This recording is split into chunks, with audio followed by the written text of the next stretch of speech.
This episode is for Friday, April 17th, 2015. Welcome, Meteor fans. I'm your host, Josh Owens, along with my co-host, Rye Walker. Yeah.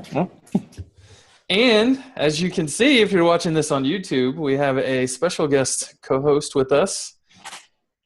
Dean Radcliffe. Yeah. Nice. So you've been on the show before, Dean, but for maybe new listeners, where are you from? I'm from Chicago. I work at a company called Opinion Lab, where we're doing some interesting things with Meteor and Node, and looking to hire as well. Also, I'm a co-organizer of the Chicago Meteor Meetup. Nice. Yeah. Gerard from Differential was just up there, right? Yeah.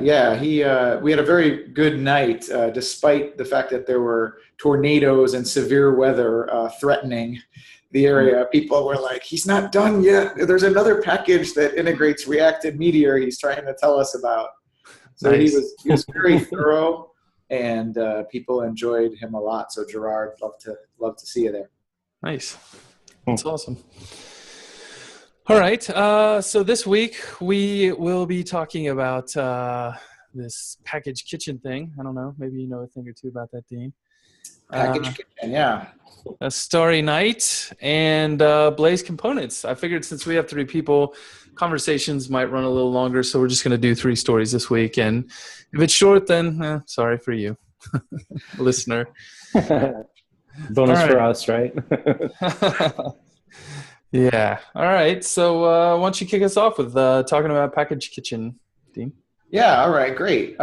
So Package Kitchen, package-kitchen.meteor.com, was a site that I whipped up because I believed that we needed to have the bar set as low as possible as far as the amount of work needed to take an idea and bundle it up as a package for the community to consume would be great, but also I have, you can use packages locally, which was kind of a intended use case of this, is that you could download, you type in the basic details of your package, and then you can download a kind of templated set of files as a zip and just drop it into your local packages directory. So it was something I was obsessing about over the weekend, and when Monday hit, I said, I just have to do this. And it's, been picked up on Crater, got voted up. And so it got the highest traffic of any of my shares in a long time. So yeah. Nice. So why do people like making packages, do you think? Or is this seems to have filled some kind of need? What do you think is best practice about packages, and how do you approach when you write a package and when you create another file in the client directory and server directory, et cetera? Yeah, I guess to me, package creation is there because you either need to separate some functionality, right? So today I was having a conversation with a guy, and a lot of people are like, well, I want to build one app, and I want to have Cordova in there, and I want to have, web in there, and how do I control, what the Cordova app looks like? So you either have to look at going with something like Polymer if you want to deliver kind of the same experience on both, or you can look at something like Bootstrap on the web and Ionic on the, the phone platform. And so packages are really the easiest way to do that, because you can say, you can push all your design files into a package and only load it in web for the web platform and only load it in Cordova for your Cordova platforms. So to me, that's interesting. And then the other thing is just when you have code that you reuse, that stuff is it's better put in a package for me. So accounts entry is probably a great example. Yeah. Which I'll keep saying is deprecated, and you should use user accounts now. That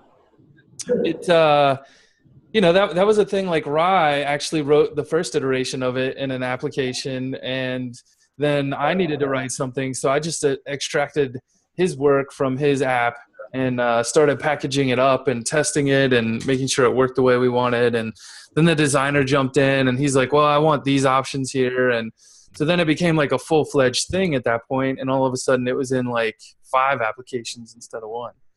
So And what was your approach to configuring a package? I don't recall exactly for the accounts entry or user accounts package. How does it do its configuration? I think a lot of that stuff is usually handled via like a config file or like just a JavaScript config block that you put in somewhere. That's right. That's right. You call it and you pass it a config object. Yeah. That rings a bell. Yeah. And I think that's how we did it early on, till I guess either we discovered Meteor Settings or Meteor Settings got added. I don't know if it was always there and I didn't know about it, but now if I was doing it, I would probably just put all that Meteor Settings. I believe actually Dean has some thoughts on Meteor Settings from packages, don't you?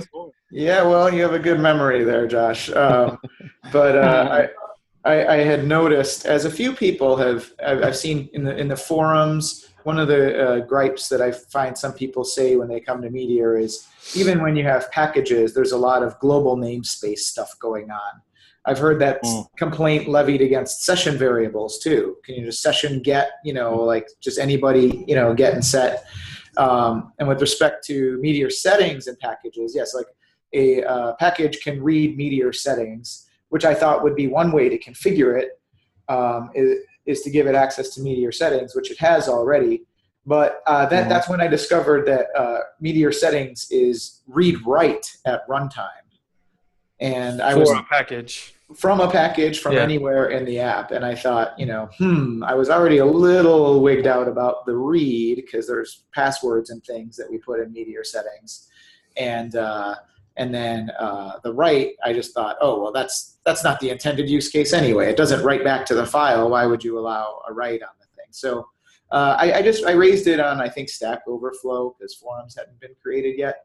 And I got some good, counterpoint to that, which is that it's no more global than a lot of other things in Meteor. It's just tightly sandboxed as a platform. That's just not its approach. And also that if I was really concerned, I could use some encryption things because packages control load order and they load before your app could have a decryption key in it.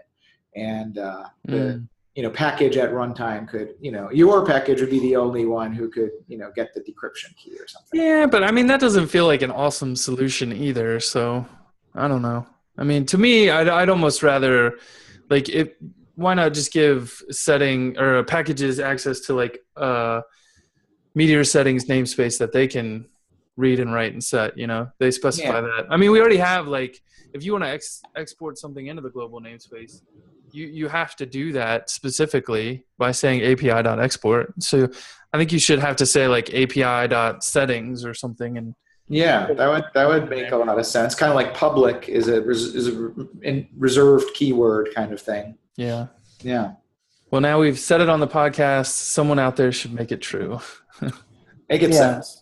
So tell me real quick, like on Meteor settings, maybe I'm misunderstanding this, but the whole Meteor settings files isn't exposed to the client, right? It is not. Only the stuff under public is exposed to the client. Right. Yeah.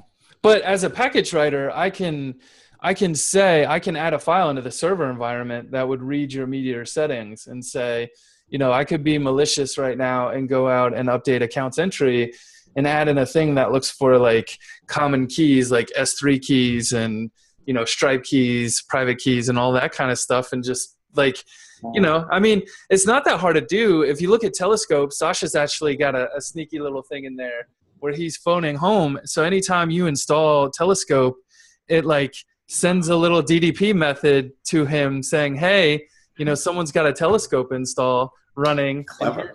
Here's the URL. And so he always knows about the new Telescope sites going up. But I mean, I could write the same thing, right? Just DDP, done. So, caveat emptor, CYA when adopting a package, there's a reason they're open source. Yeah. Yeah. Well, yeah. And I would just argue that I guess the question is from the package, I guess you couldn't get it at a config object that you do inside the init process. Is that the theory, is that Meteor settings has is readable by the package, whereas if I say like Meteor, like if I'm knitting this my accounts entry, the package wouldn't have access to that object. Yeah, you'd be explicitly passing some information in. Yeah. So that's what I just didn't know. Like, if you're inside a package, do you have access to what's running in the Meteor app? Whatever has loaded before you do. Yeah. Okay. All right. So settings. Yeah. So it could include the so-called Stripe secret key that you put in a different object. Then. So yeah. I don't know. I just think that we don't have to go too far. That's an interesting attack vector too, right? Like I could totally, rather than stealing your key, I can just put my key in instead. You can because it's read write. That's awesome. Yeah, and you can give me all your credit card charges, and I'll handle them for you. That's cool. Or just like 1 out of 10, maybe. Just a little round robin action. A little Office Space style. If last name match Owens. Okay. So here's what I think the big takeaway is read the code for any package that you install, because it could have something malicious like that, especially if Josh or Dean are involved. So nice. We just think about it. We don't implement it. No, but I like Package Kitchen because I think the thing most people don't understand is really a package is just a Meteor app, right? Like a little self-contained bunch of Meteor files. And the big thing is the package.js, which I don't think this stuff is greatly documented anywhere. So, the documentation came along, but it's unusual in that it's an executable, it's a DSL. It's not a JSON configuration file. So, so it's just a little bit different. And basically the Meteor, the package kitchen, it uses reactivity to derive your source tree from the handful of variables that you input. So it's all client side. All your things are reflected and run through a utility that I made, a package called Worksheet. But basically just a chain of reactive dependencies that result in the source files being built, and then a client-side JS zipper and downloader. So it basically, once your package is ready and you click download zip, it adds all the files that you're seeing on the right into a zip file, and then basically base64 encodes it and sets the browser's URL.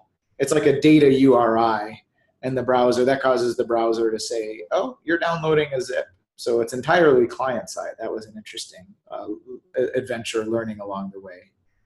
Nice. All right. You want to jump to the next topic? Yeah. Next topic is Starry Night. Cute little site. I like the painting in the background. The Starry Night is a new Meteor testing, what do you call it, framework management tool that kind of takes a different approach from the current velocity system. It's inspired by some other things.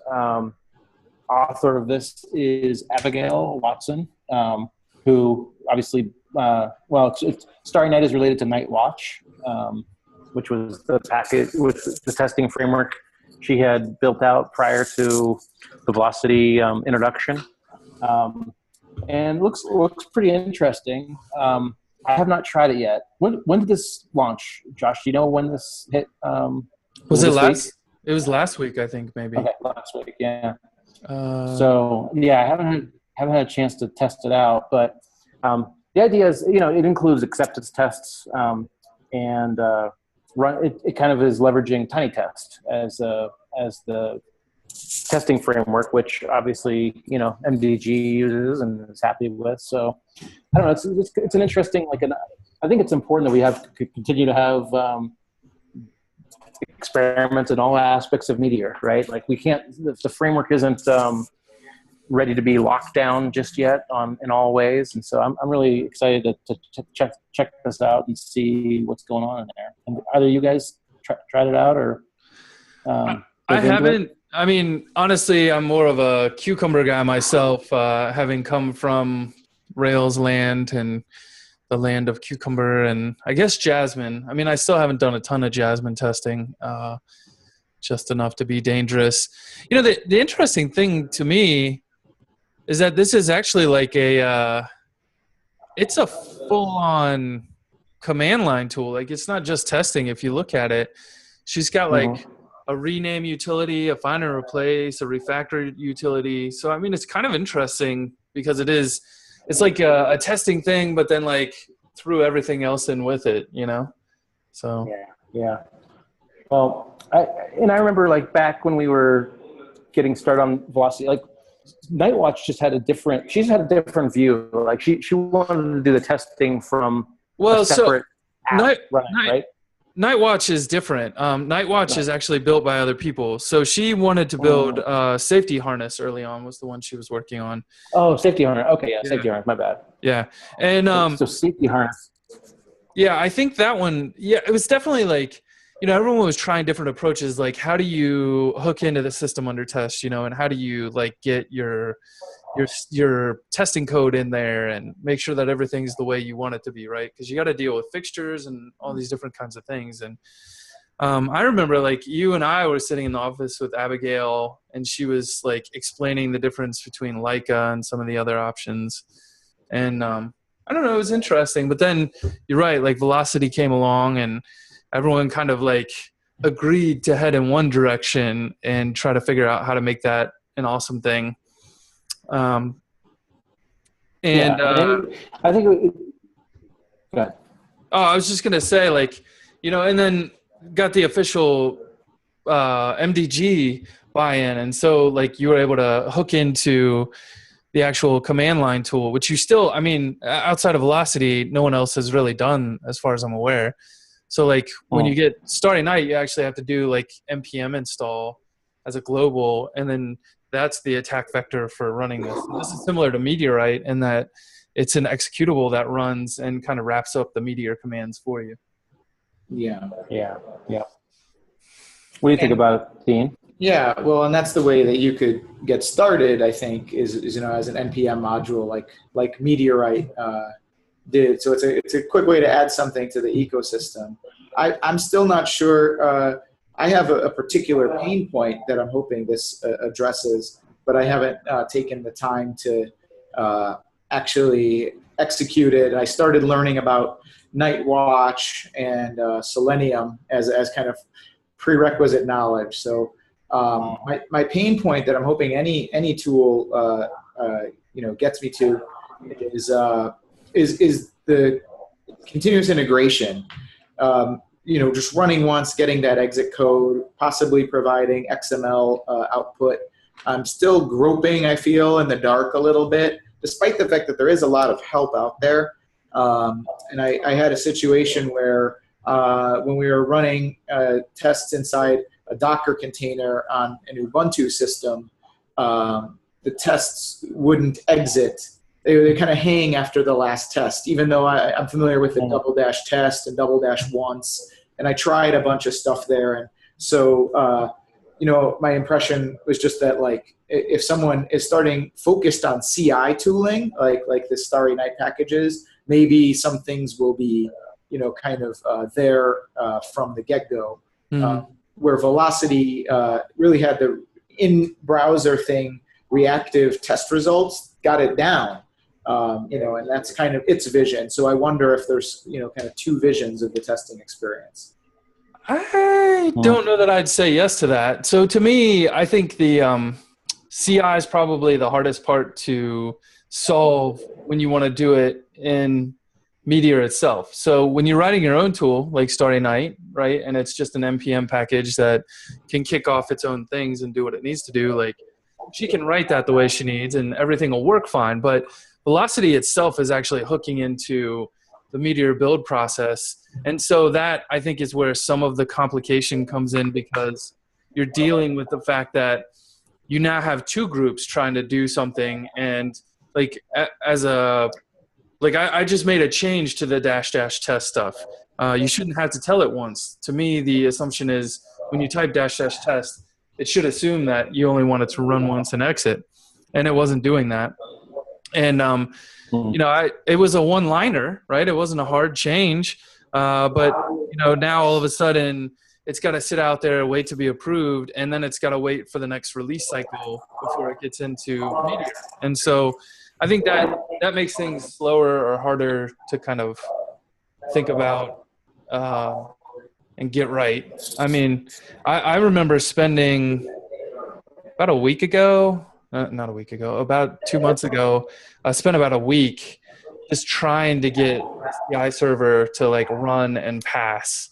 I could get it to, I finally got it to the point where it would run, but then like it would pass on my machine, but not pass in the CI environment. So there was a lot of fiddling there. And I think it's a little bit harder because JavaScript is asynchronous. And so at least with Cucumber, a lot of times what you have to do is keep upping your wait time.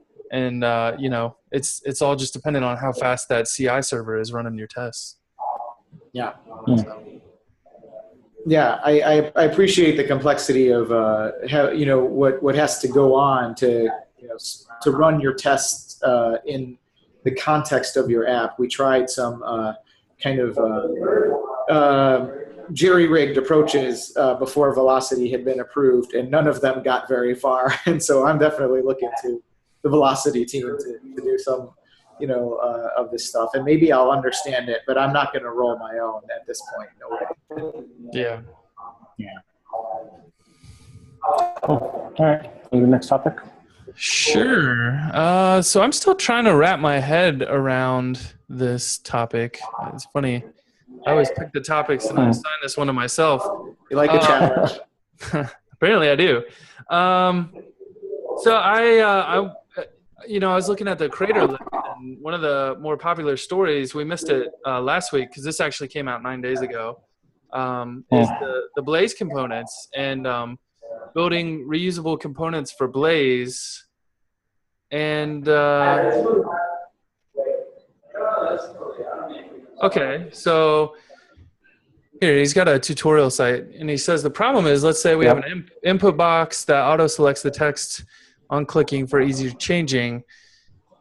Its value is read from the database and is written to it when the user changes. In plain Meteor, it would look something like this, right? And so he's got the HTML template, and he's got some CoffeeScript or JavaScript. You can click back and forth. Yeah.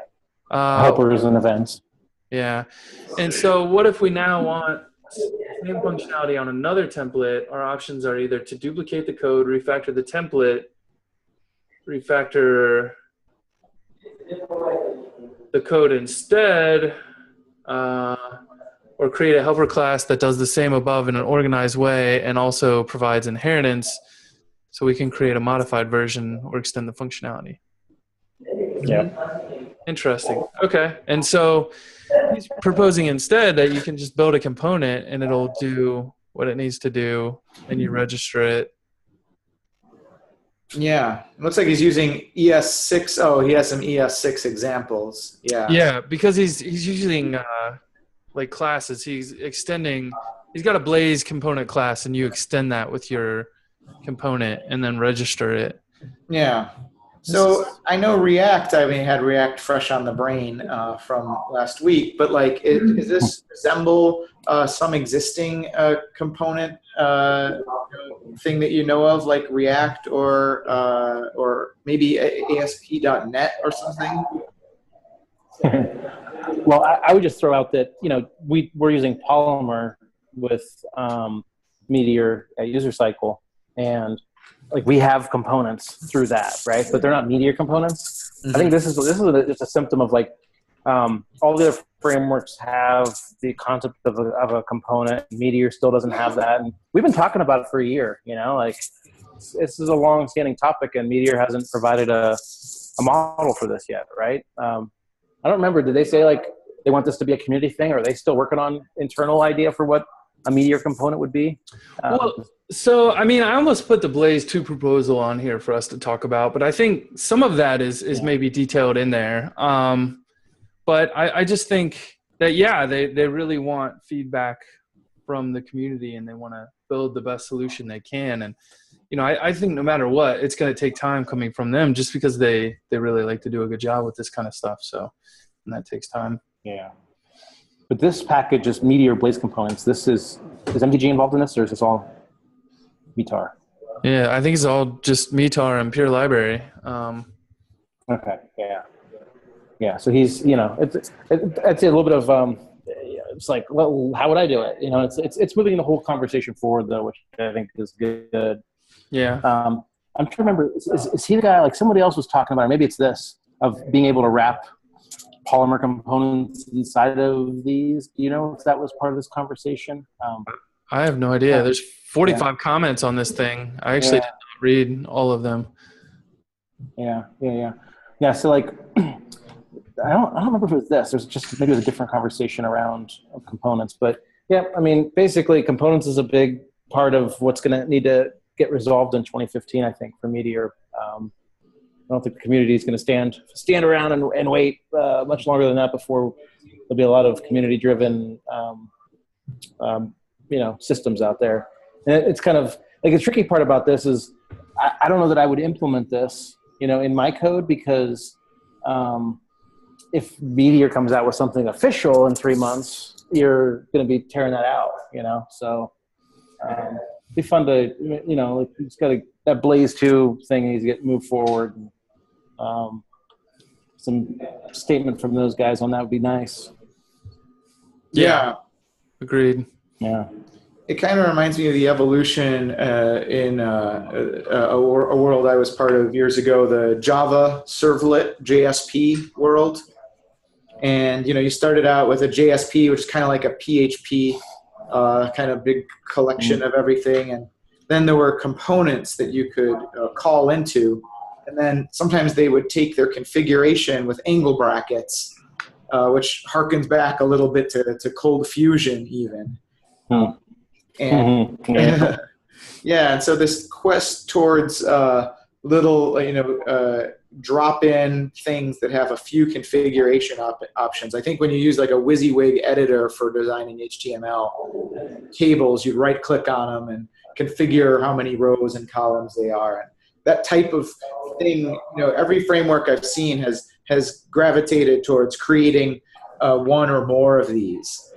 So I believe it becomes an important part of a platform when it matures. That's the tricky part. If this was like, if you had to do this from the beginning, if you had to use components and that was the standard tutorial, it makes Meteor feel a lot more complicated, closing in on like Ember and Angular in terms of complexity.